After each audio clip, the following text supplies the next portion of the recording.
Hannibal Gaddafi is free. Can the Gaddafi family rebuild Libya? After almost 10 years in a Lebanese prison, Hannibal Gaddafi, the son of the late Libyan leader Muammar Gaddafi, is finally free.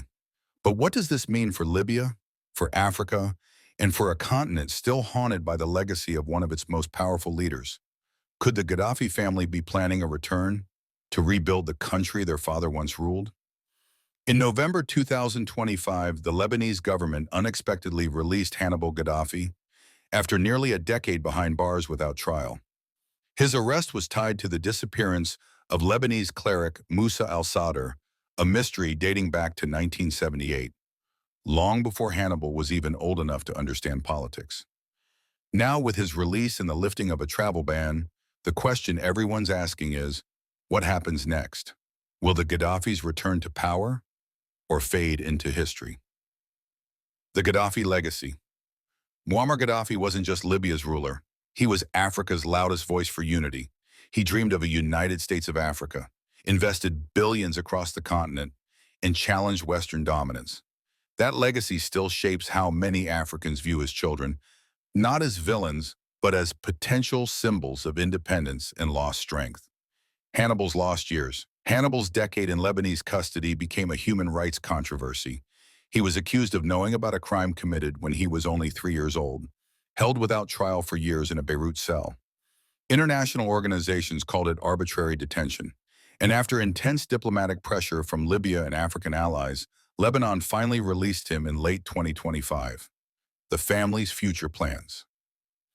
Meanwhile, his brother Saif al-Islam Gaddafi, once seen as their father's successor, remains in Libya protected by loyal militias in the western region.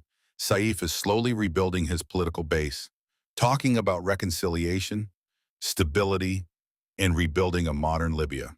Some tribes and communities see him as a bridge between the old regime and the future. But the challenges are enormous. There's still an ICC arrest warrant for Saif al-Islam. Libya remains divided between rival governments and foreign influences. And not everyone is ready to forgive the Gaddafi name. What it means for Africa. Across Africa, Hannibal's release is being seen as a symbolic moment. Many African leaders quietly see it as a small victory for sovereignty, proof that African diplomacy can still influence international outcomes.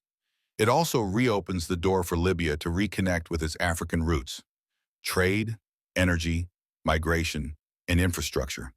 Could this mark the beginning of Libya's comeback as a continental power? Possibly, but only if unity replaces old divisions. Hannibal Gaddafi's freedom is more than one man's story. It's a reminder that history never really ends. Libya's scars from 2011 are deep, but so are its resources, talent, and potential. If the Gaddafi family, especially Saif al-Islam and Hannibal, truly want to rebuild, they'll have to do it not as rulers, but as partners in healing a nation. What do you think? Should the Gaddafi family play a role in Libya's reconstruction? Or should the country move on entirely? Drop your thoughts in the comments below. Don't forget to like, subscribe, and share this video if you want more deep dives into African and Middle Eastern geopolitics. I'm your name, and this was a closer look at Hannibal Gaddafi's release and Libya's uncertain future. See you in the next video.